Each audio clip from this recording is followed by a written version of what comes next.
Hi friends, నేను చేయబోయే recipe బెండకాయ పెరుగు పచ్చడి. బెండకాయలు చిన్న చిన్న పీసులకు కట్ చేసుకోవాలి.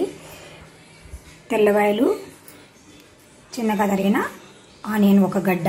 స్టవ్ పైన బాండి పెట్టుకొని స్టవ్ వెలిగించుకొని ఆయిల్ వేడెక్కాక ఆవాలు, మినపప్పు, జీలకర్ర, కొద్దిగా వాము, కొంచెం పచ్చిశనగపప్పు ఇవన్నీ వేగాక ఇందులోనే తెల్లవాయలు కూడా వేసేయాలి. ఇవి వేగాలి.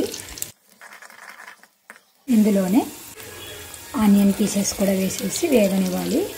అన్నీ కొంచెం కొంచెం వేగాక 1 by 1 వేసుకోవాలన్నమాట.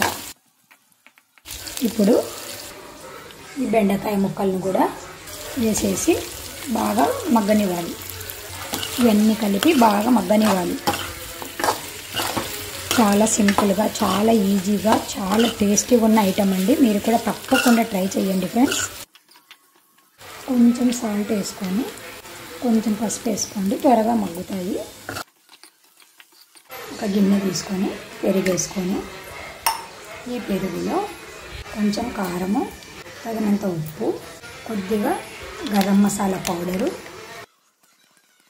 సన్నగా తరిగిన కొత్తిమీర అన్నీ వేసి బాగా కలుపుకోవాలి. ఇలా బాగా మిక్స్ చేసుకొని పక్కన పెట్టుకోవాలి.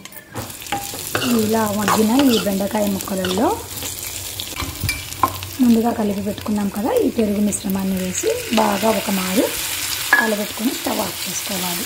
అంతే ఫ్రెండ్స్, చాలా ఈజీగా, చాలా సింపుల్గా మన బెండకాయ పెరుగు పచ్చడి రెడీ అయింది. ఇది చపాతీలోకి, జొన్న రొట్టెలకి చాలా బాగుంటుంది. మీరు కూడా ట్రై చేసి మీకు ఎలా వచ్చిందో మాకు కామెంట్ రూపంలో తెలియచేయండి ఫ్రెండ్స్. Bye bye friends.